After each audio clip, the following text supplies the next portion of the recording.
The best 800-meter racer of all time is not who you think it is, and hearing his name will probably make you angry. So what better time than in the depths of base season to go over the top 9 800-meter racers of all time. Not top 10, top 9. Number 9, Alberta Juantorena. Juantorena was the Olympic champion for the 400-meter and 800-meter at the 1976 Olympics in Montreal. To put that in perspective, that's never been done before, and it's never been done since. Somebody winning the 400 and 800. It's much more common for an 800-meter and 1500-meter racer to double than it is a 400-800. It's so hard for 400-meter sprinters to extend their distance to the 800-meter race. You see it much more common than the last like 15 years, but back then especially, it just wasn't done that frequently. Alberto was in this weird era where his career spanned just before the modern era of 800-meter running, and in my definition, right in the middle of his career, he was in the modern era of 800-meter running. In 76, 77, people were still trying to figure out the 800 meters. Alberto had the world record at a 143.50, eventually setting it again in 77, 143.44.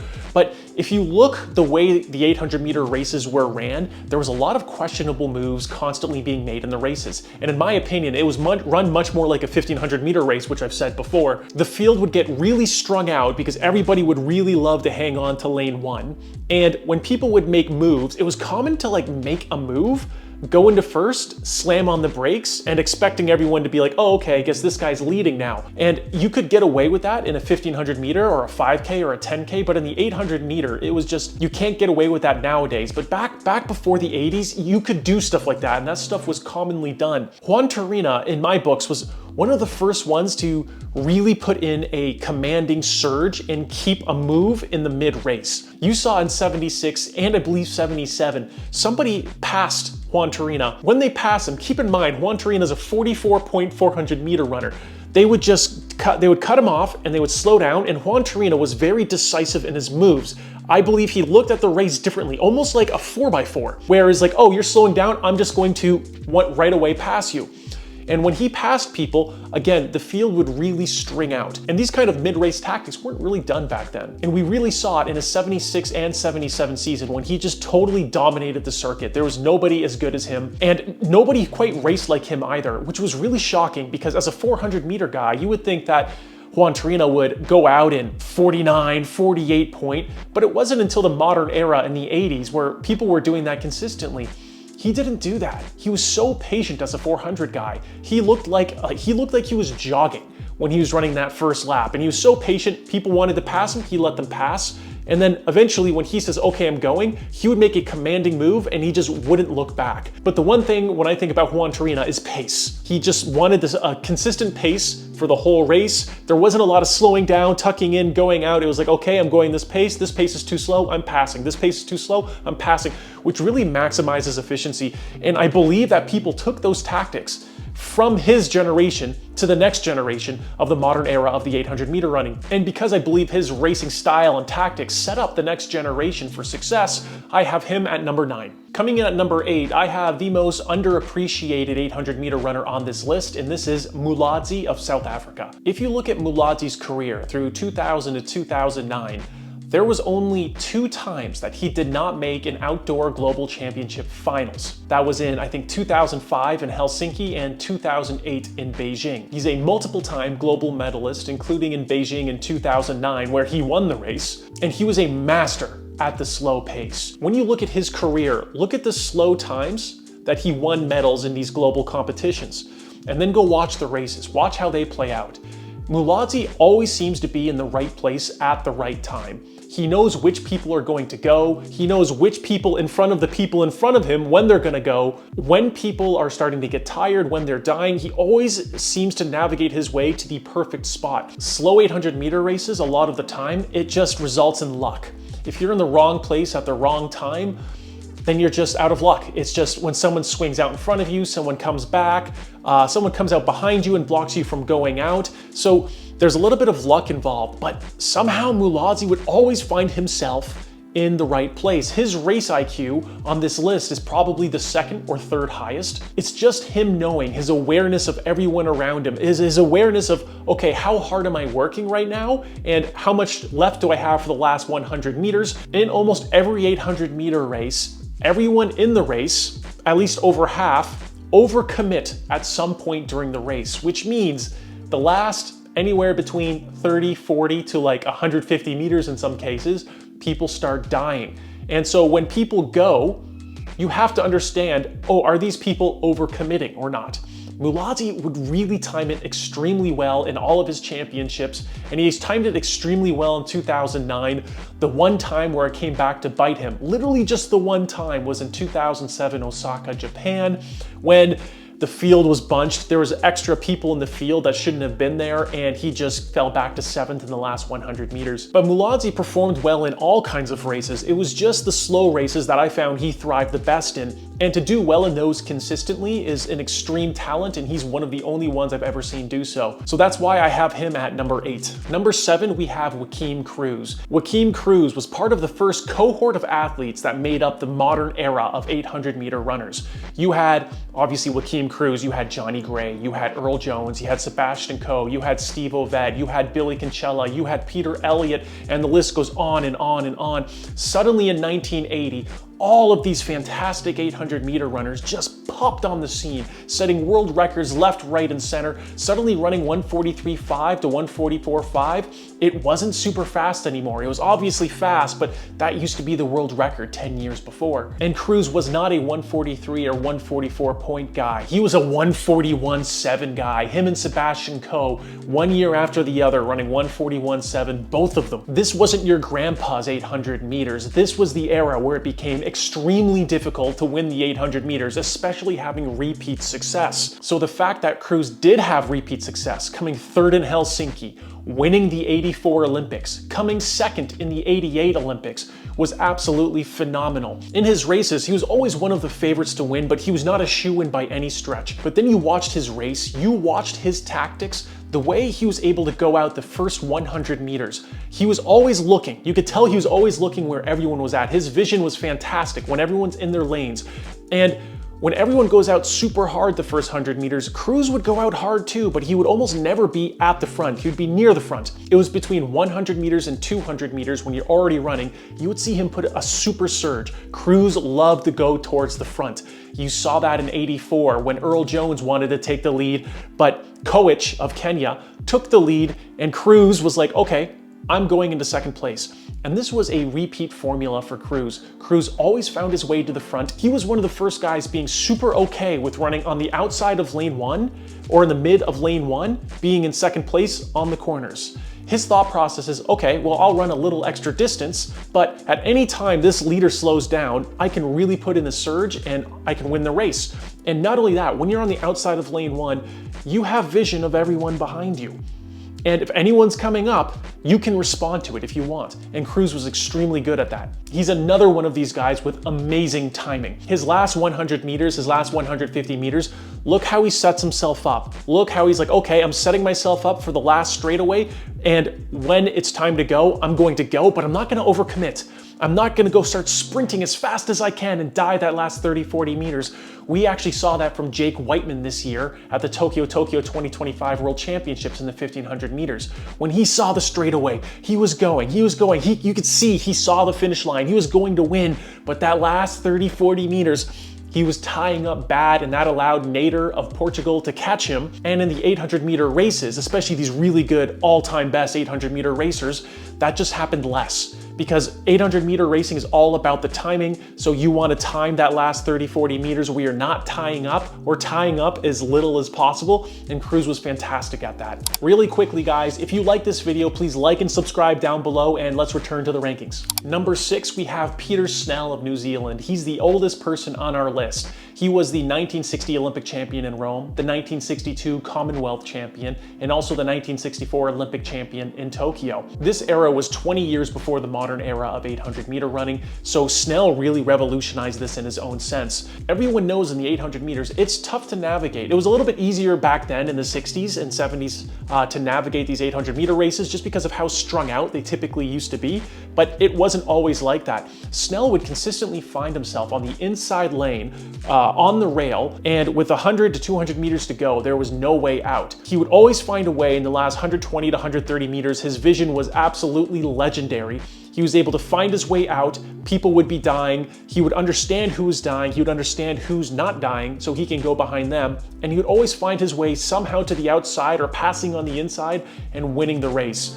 I honestly think that if there was more world championships or world cups back then in the early 60s, mid 60s, he would have won them all. He was so dominant. He was so smart in his racing. There were other racers like Bill Crothers of Canada who had the chance at beating Snell, but not only was Snell the best 800-meter runner in the world, he was also the best racer in the world, which made him extremely difficult to beat. Number 5, we have Sebastian Coe. Sebastian Coe is not only one of the best racers of all time, he's one of the best 800-meter runners of all time. In this day, today, he has the 8th fastest 800-meter time of all time, and is only 800 seconds away of the world record. He is a repeat 800-meter silver medalist in the 84 and 88 Olympics. He's won the World Cup before, he's won multiple European Cups, and he particularly thrived in really fast races or reasonably paced races. Coe really liked making very strong moves between 300 meters and the finish, and it could happen anywhere between 300 meters and the finish. If he was feeling fantastic, he would start with 300 meters to go, or if the field was going out so fast, he would time it perfectly where it was anywhere between 150 to 50, 60, 70 meters to go. He would put on the jets and really leave everyone behind. And his races had to be so carefully planned and executed just because of the talent of the competition he had around them. Again, he was in the era of Ovett, Johnny Gray, Earl Jones, Joaqium Cruz, all the above, Peter Elliott, Barboza, Kochich, Konchellah. And in this races, even though he thrived in the last 300 meters, in the first lap, the first 500 meters, he was almost always the first 3 or 4 or even 5 if all 5 people were really close up front. He was really good at positioning in these fast races. However, in slow races, I found that Coe struggled a little bit more than when it was reasonably paced or when it was faster paced. I found that he really treated the 800 meter like a 1500 meter race when he was at the back. His vision just wasn't as good. His timing just wasn't as good. When you're at the back of the pack, you have to understand at what point everyone's in the race. The leader could be up to 2 seconds ahead of you, depending how the race is being ran, especially if it's very slow. And you have to know when the leaders are going like this. And I found that sometimes Coe he wasn't aware of when the leaders were going, and he would respond really late sometimes. With that said, he was so fast that sometimes he would make some questionable or really not that very good moves in the 800 meter race that he would just win them anyways. Like if you're 2 seconds faster than the next guy, especially if some of the big boys weren't racing, you could pretty much do almost whatever you want and win anyways. And Coe kind of did that in some of his races. So I have him at number 5. And this is when the controversy comes in. At number 4, I have the best 800 meter runner of all time, David Rudisha. 2-time Olympic champion, 2-time world champion, and still the world record holder to this day. David Rudisha is by far the best 800 meter runner of all time. And he was also a fantastic racer. In terms of front running, he was the best front runner of all time. I try to express to people that front running is more than just going to the front and going out fast and holding on. There's a lot more to it. At any point of the race, any runner can be winning with 700 meters to go at that level.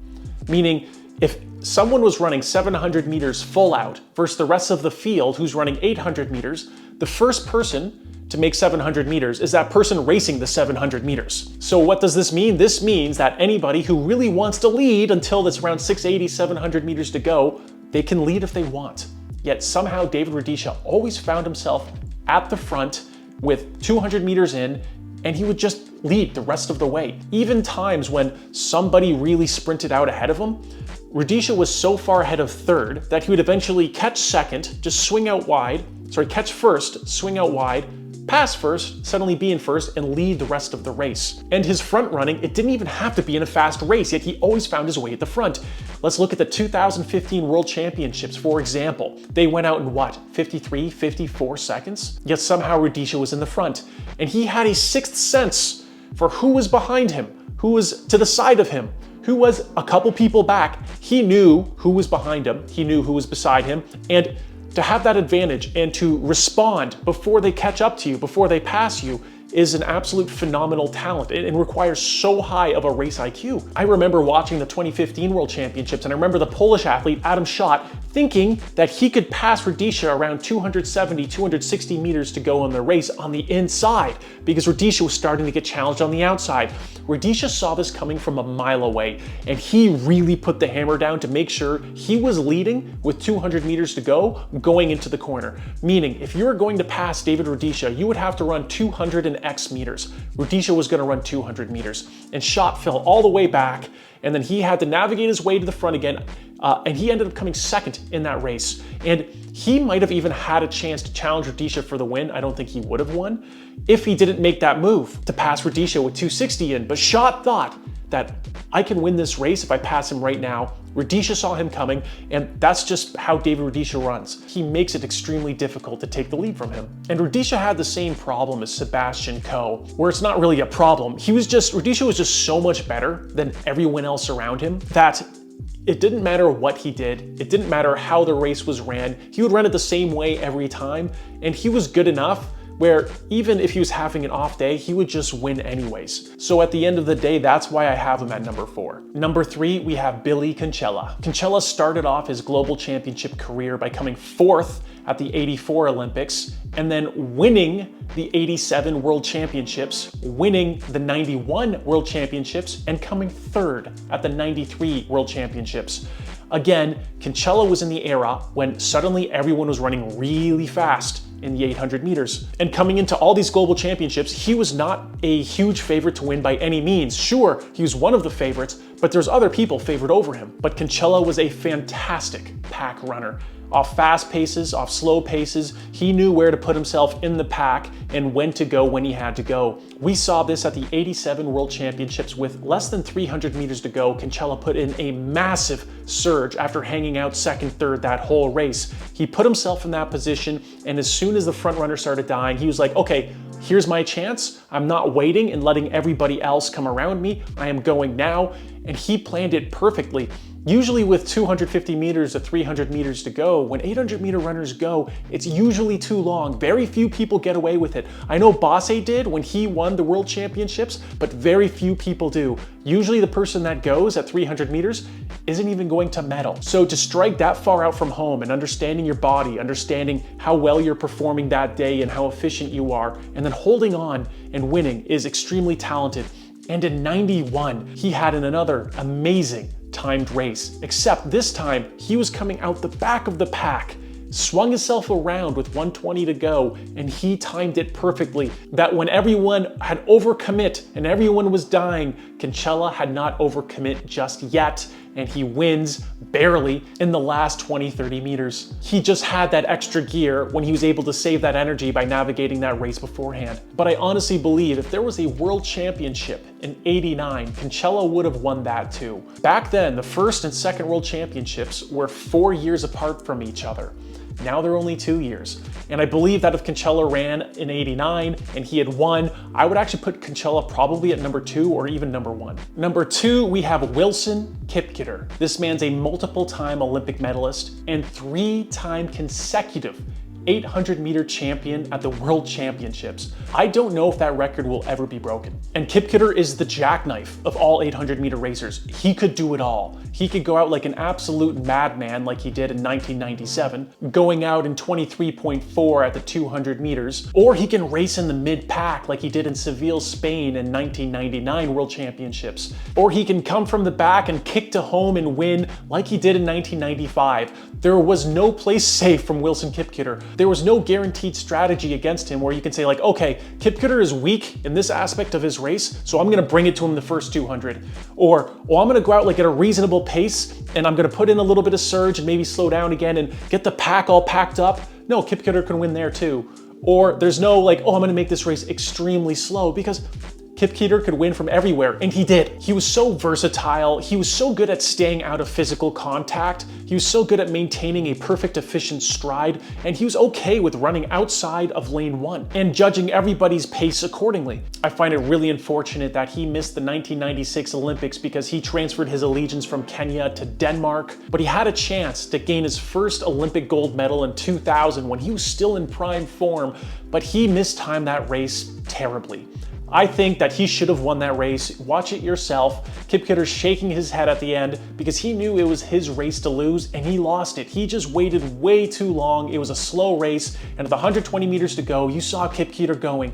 He was chasing down the leaders, and he just couldn't quite get first place, and he got second. Even in 2004, he had the chance to win, but he just wasn't in prime form anymore, and I don't think it was any tactical error on his part. However, similar to David Rudisha and Sebastian Coe, there were some times Kipketer was just so much better than everybody else that everyone else was just kind of like a plaything. He would just bolt by them, didn't matter what he did. He could run in lane 3 and he was winning that race. However, he didn't have that as much as David Rudisha had that problem. Rudisha was just like on another level. And the #1 best 800 meter racer of all time, and my most controversial pick, is Yuriy Borzakovskiy of Russia. Now, to understand why he's the best 800 meter racer of all time, you have to understand the context around Yuriy Borzakovskiy. There was only 1 year in his long global career where he was ranked #1 in the 800 meters, meaning there was only one time he had the fastest 800 meter time that season,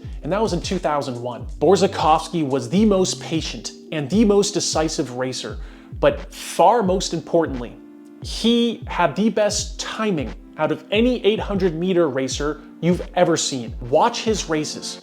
Watch how, when he decides to go, watch all the people he eats up at the end. Watch his last 30, 40 meters. When everybody's slowing down, he is still holding on and times it perfectly where he has no energy left at the 800 meter finish line. In my opinion, he is a better version of Matthew Centrowitz of America, who is a fantastic 1500 meter racer and always overperformed. But Borza was just a faster version in the 800. And there is no race more representative of how perfect Yuriy Borzakovskiy's timing is than the 2004 Olympic Games in Athens, Greece. If you want to watch the greatest 800 meter race of all time, go watch that race. You had the world record holder, Wilson Kipketer, his final chance at an Olympic gold. He goes out, he's looking very strong. Borzakovskiy goes out in, I think, 25 point at the 200 meters. He's in dead last. He navigates his way the next 200 meters more towards the front. With 300 meters to go, everyone starts sprinting. People are making their move to home. People are overcommitting, yet nobody knows it yet. But Borzo knows. There's a little bit of separation between Borzakovskiy and some of the pack, but with 200 meters to go, Borzakovskiy closes again. Then with 100 meters to go, it seems that Borzakovskiy's so far back and there's no way he can win. Yet from the bottom of the well, the depths of the basement, Borzakovskiy starts coming. He starts going strong.